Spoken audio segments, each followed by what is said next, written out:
Senate Blue Ribbon Committee ang pagdinig kaugnay pa rin ng $81 million na ninako mula sa Central Bank ng Bangladesh. Sa pagdinig kanina, nangako ang casino junket agent na si Kim Wong na ibabalik niya sa loob ng 15 hanggang 30 araw ang 450 million pesos na natitira sa kanya.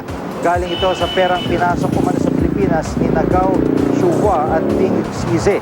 Ayon naman sa Anti-Money Laundering Council, kung handa ngang isauli ni Wong ang naturang pera ay hindi na kinakailangan ng civil forfeiture case laban kay Wong. Ginisa rin ng mga senador ang mga kinatawan ng PhilRem, remittance company kung saan idinaan ang nakaw na pera galing Bangladesh. Lumalabas kasi na hindi tugma mga payag ng PhilRem kaugnay sa paghatid ng pera kay Wei Kang-soo. Sa mga nakaraang pagdinig, sinabi ng PhilRem na 600 million pesos lang ang halagang ito, pero may karagdagan palang $18 million na naibigay. Pinadetalye sa PhilRem ang 6 na beses na paghatid ng pera kay Wei Kang-soo at tinanong din si Wong kaugnay rito. Muling ginit ng PhilRem na wala sa kanila ang $17 million na ayon kay Wong ay hindi pa raw nagagalaw. Ay-deliver na raw nila ang lahat ng pera kay Soo na batay sa utos ni dating RCBC branch manager Maya Digito. Bagay na kanya namang itinanggi.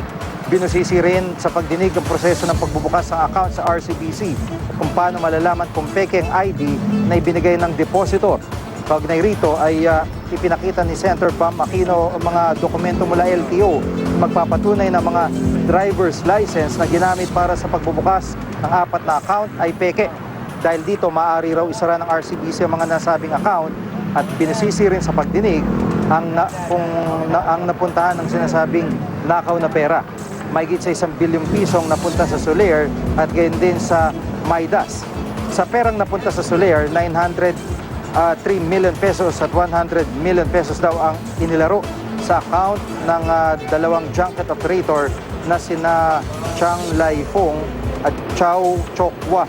Ayon sa mga kinatawan ng mga naturang junket operator, patuloy nilang inaalam ang pinanggalingan ng naturang pera. Daraw silang makipagtulungan sa mga otoridad.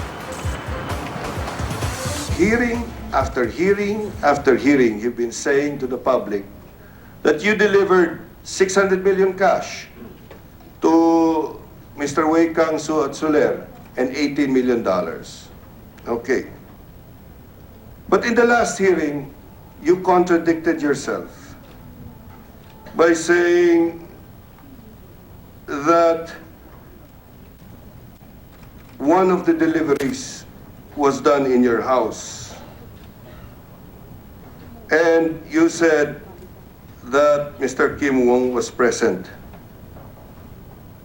So there is a contradiction here. The deliveries were supposedly for Wei Kang-soo.